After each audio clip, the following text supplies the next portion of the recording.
बिस्मिल्लाहिर्रहमानिर्रहीम। अस्सलाम वालेकुम नाज़रीन, प्रोग्राम कैच एंड बोल्ड के साथ मैं हूं मोहम्मद शुएब सिद्दीकी।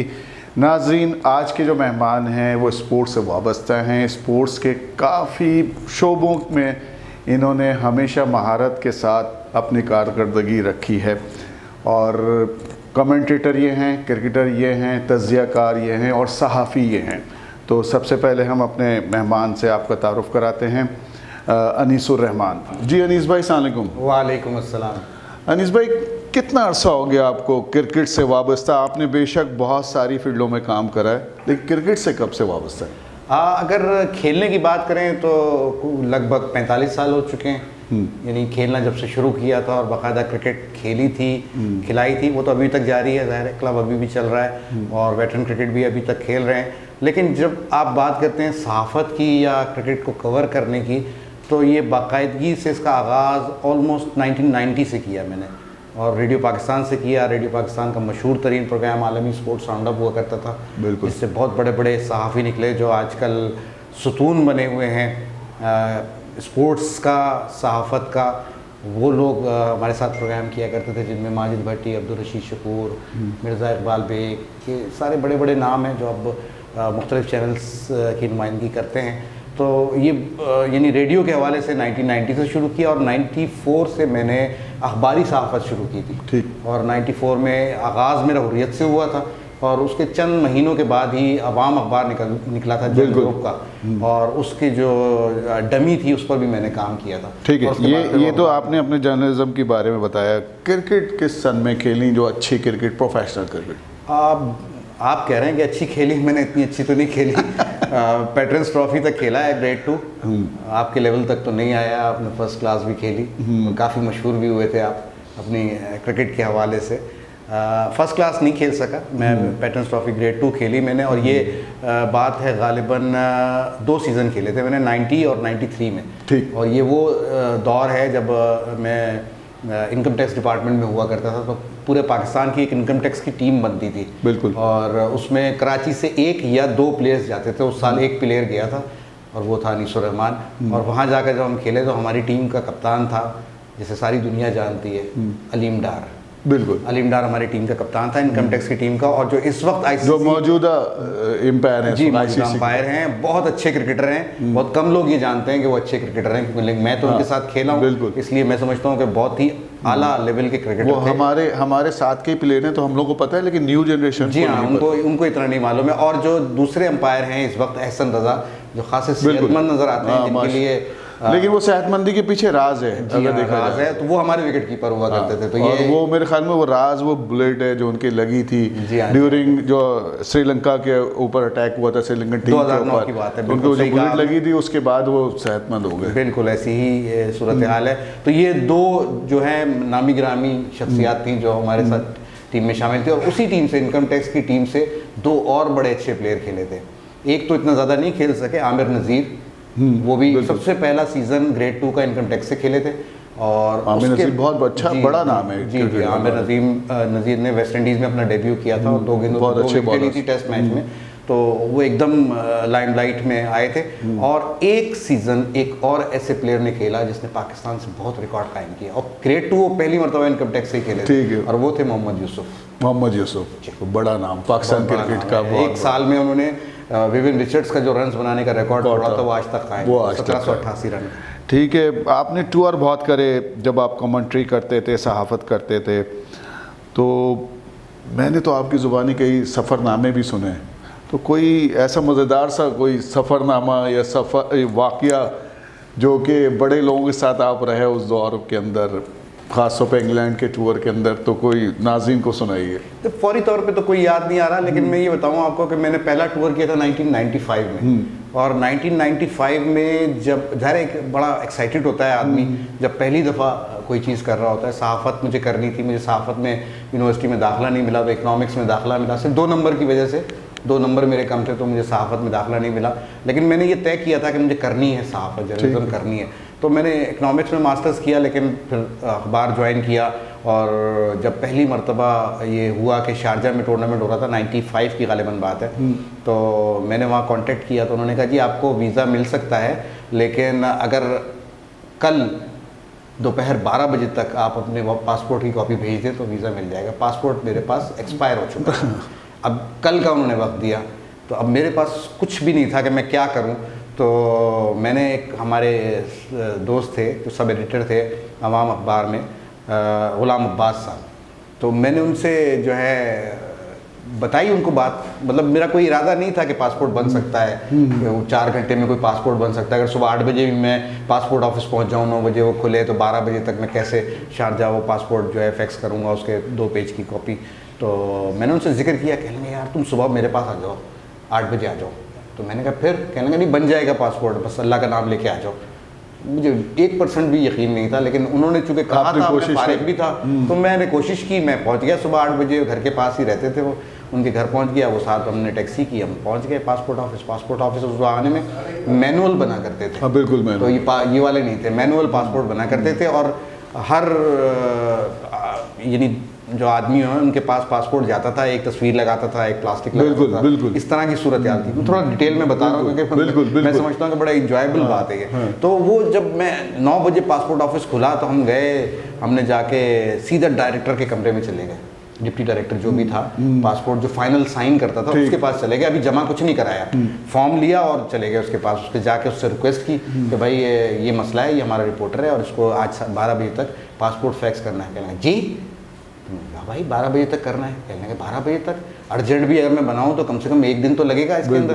तो कहने लगे देख लें आप सर, अगर आप कुछ कर सकते हैं तो बड़ी मेहरबानी होगी आपकी। उन साहब ने, गुलाम अब्बास साहब ने कहा। उसने कहा अच्छा क्या क्या कागजात हैं आपके पास? अब पुलिस वेरिफिकेशन भी होती थी उस ज़माने में, तो हमने कहा ये हैं। कहने लगे पुलिस वेरिफिकेशन में ही 2 दिन लग जाते हैं, आप जाएंगे थाने, वहाँ कराएंगे, किस तरीके से होगा, कहाँ क्या ताल्लुकात है आपके, तो और क्या कागजात हैं आपके पास? तो मैं इत्तेफाक से जो कुछ था मेरे पास मैं वो ले गया था। तो मेरे वालिद की पेंशन बुक थी मेरे पास, उनका इंतकाल हो चुका था। वो पेंशन, मैंने कहा ये पेंशन बुक है। कहने बस हो गया काम। वो भी कोई बड़ा मज़ेदार आदमी था। अल्लाह ताला जब कराना चाहता है काम तो इसी तरह के लोग भेज देता है।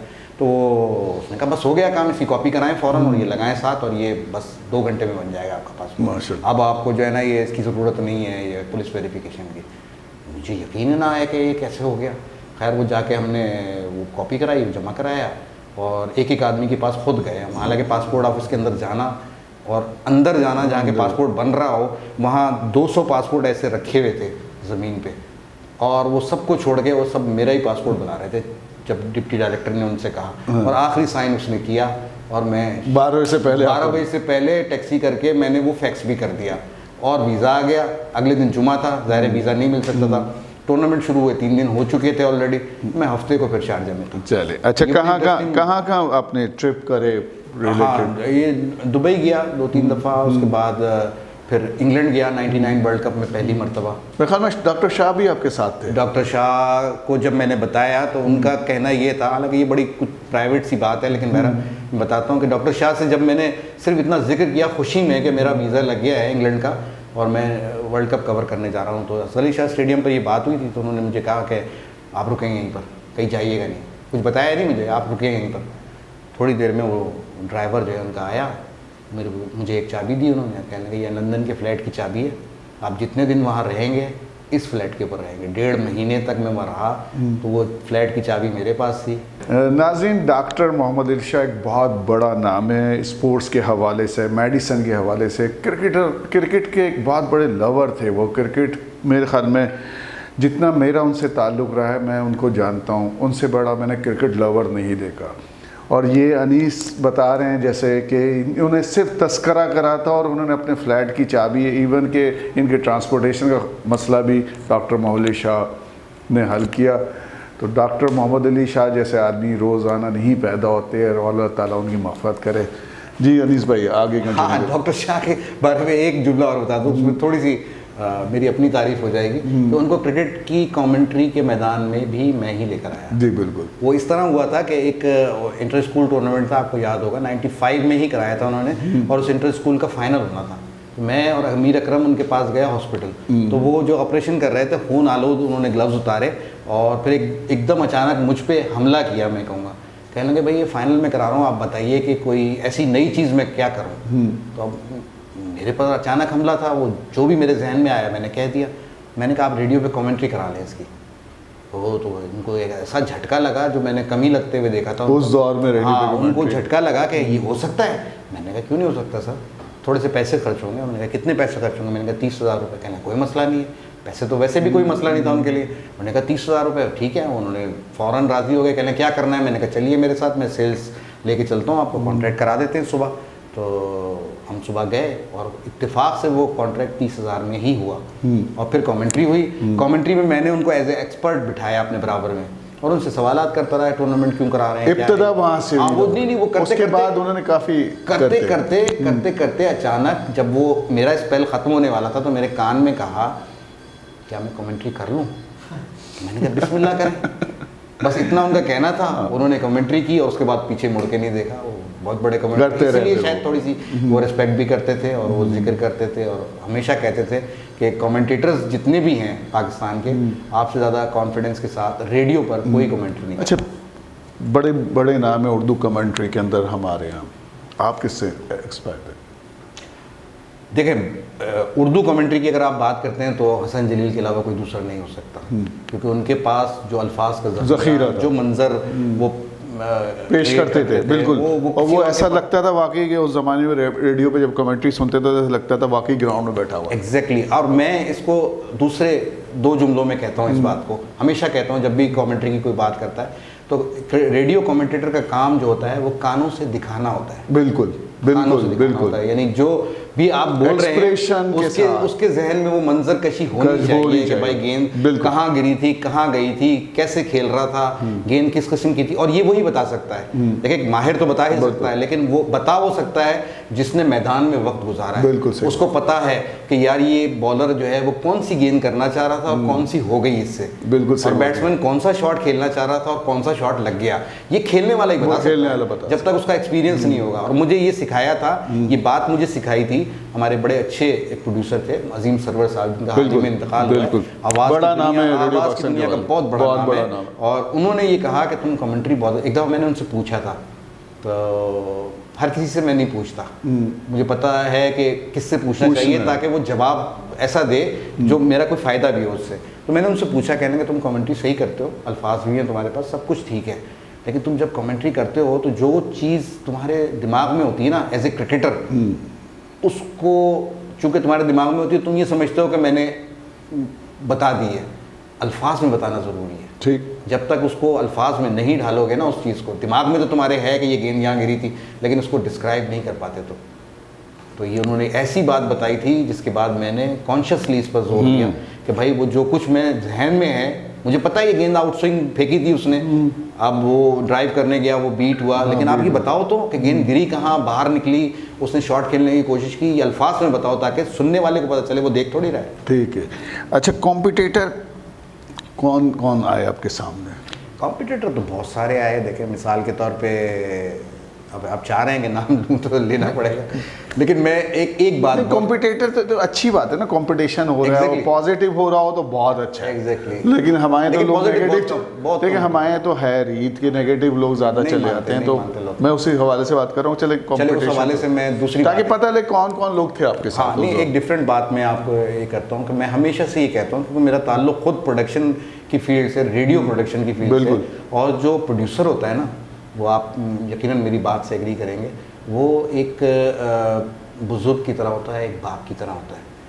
वो जिस टैलेंट को वो लेकर आया होता है ना, उसको आगे जाता हुआ देखकर उसे खुशी होती है। बिल्कुल सही बोल रहे हैं। वो एंजॉय करता है, वो फख्र से बताता है कि यार ये इसको मैं लेकर आया था ये। तो मैं ये कहता हूँ कि अगर तो कोई भी कॉम्पिटिटर, कोई भी मेरे साथ कमेंट्री करने वाला अगर अच्छा है तो उसका हक है, उसको मिलना चाहिए, और अगर अच्छा नहीं है तो वो खुद ही फेड आउट हो जाएगा। सिंपल सी बात है। तो मैंने जब शुरू की कमेंट्री पब्लिक एड्रेस सिस्टम से ही शुरू की थी, जैसे सब लोग करते हैं मोहल्लों में, और मज़े की बात बताऊं कि मैंने की इंग्लिश से शुरू की, और मुझसे डिमांड ही इंग्लिश की होती थी सब, लेकिन मैंने चूँकि मैं ये समझता हूँ कि मुझे उर्दू पे ज़्यादा उबूर था, अल्फाज मुझे ज़्यादा बेहतर आते थे, ज़्यादा अच्छे तरीके से एक्सप्रेस कर सकता था, तो मैंने उर्दू में करने को तरजीह दी। तो उस ज़माने में पहला टेस्ट मैच 93 में मैंने किया था, डिफेंस स्टेडियम में जो हुआ था वक़ार में, उसका पहला टेस्ट मैच था वो। तो उसमें इकबाल बेग ने और मैंने एक साथ कमेंट्री की। ठीक। लेकिन फिर वो जो राइवलरी शुरू हो जाती है, फिर वहाँ रोकने की कोशिश की गई और रोकते रोकते मामला इस हद तक चले गए कि कुछ लोगों को ऐसी सूरत हाल में ज़िद हो जाती है। तो मुझे शौक़ तो शायद थोड़ा कम था, लेकिन ज़िद थोड़ी ज़्यादा थी। अच्छा चले, क्रिकेट तो खेलने आप आज तक और इतना शौक़ है कि नाज़रीन अभी भी ये वेटरन्स क्रिकेट खेल रहे हैं माशाल्लाह, और 50+ वाली। जी, आप भी खेलेंगे? अच्छा इंशाल्लाह, मैं तो खेल रहा हूँ, मैं तो क्लब क्रिकेट भी खेल रहा हूँ, लेकिन कम होगी जाहिर बात है क्रिकेट अब वेटरन्स, लेकिन आपके साथ खेलेंगे तो कैसा फील करते हैं पिछली क्रिकेट को देख कर और आज की क्रिकेट में क्या फ़र्क नज़र आया आपको? वो अब तो ज़मीन आसमान का फ़र्क हो गया। सबसे पहली बात ये कि ये जो क्रिकेट आई है, किसी ज़माने में आपको याद होगा कैरी पैकर आया था, बिल्कुल, और उसको नाम दिया गया था कैरी पैकर सर्कस। तो क्यों कहा गया था सर्कस? कि वो क्रिकेट से हटकर कोई एक अलग चीज़ थी, वो डिफरेंट चीज़ लाई, इसीलिए लाई गई थी वो चीज़ कि ताकि पता चले कि ये रिवायती चीज़ें चल रही हैं। टेस्ट क्रिकेट, बिल्कुल एक्चुअल क्रिकेट तो टेस्ट क्रिकेट ही है और बड़ी क्रिकेट ही है, 40 ओवर। अगर हम अपनी क्लब क्रिकेट की बात करें 40 या 50 ओवर की क्रिकेट है, लेकिन अब 20 ओवर की जब से आई है तो सब कुछ बदल गया है। यानी बॉलर भी बदल गए। अब लेफ्ट आर्म स्पिनर कभी आपको बिशन सिंह बेदी नहीं मिलेगा कि जिसका हाथ ऊपर से आता है और वो लेग ब्रेक करे। अब तो आपको मिलेगा वो जो 45 के एंगल से अपना हाथ ला के और तेज गेंद अंदर की जानिब करेगा। तो ये एक बुनियादी फर्क तो यही है। क्वालिटी ऑफ क्रिकेट में कितना फर्क पड़ा? बहुत ज़मीन आसमान का। क्वालिटी ऑफ प्लेयर्स देखें ना, फर्क आ गया ना। अब आप देखें ना, टेस्ट मैच का फैसला भी 3 दिन में हो जाता है। देखें ना क्वालिटी का, पहले 5 दिन गुजर जाते थे, बड़ा बैट्समैन खड़ा हो गया तो उसको आउट करना था, पूरी सीरीज नहीं हो पाती थी। ठीक है ना, तो वो वजह यही है कि माइंड बन गया है कि भाई T20 खेलनी है। अब जो क्लब के मैच हुए उसमें टीम बहुत अच्छी है T20 की, लेकिन जब वो 40 ओवर का मैच खेलती है ना, तो अब जो बैट्समैन अंदर गया उसमें क्वालिटी ज़रूर है, लेकिन चूंकि वो सारी साल जो है वो T20 खेल रहा है, तो अब वो जाके अंदर उसने क्या करना है, उसने अगर 2 या 3 गेंदें मेडन खेल ली या इवन 1 ओवर मेडन खेल लिया ना, तो अब उसके जहन में ये है कि मैंने ज़्यादा खेल लिया है, अब 20 ओवर ख़त्म होने वाले हैं। हालांकि 40 ओवर का मैच है, लेकिन वो उल्टे सीधे शॉट खेल के वो आउट होगा, डेफिनेटली होगा। लेकिन अगर आप थोड़ा टाइम गुजारते हैं विकेट पर, 40 ओवर खेलते हैं। हमारा क्लब का भी एक मैच हुआ, तो हमारी टीम बहुत अरसे से बड़ा मैच नहीं खेली थी, तो वो जाके उन्होंने हमारी खूब पिटाई लगाई। प्लेयर कम थे, 300 से ज़्यादा रन बन गए।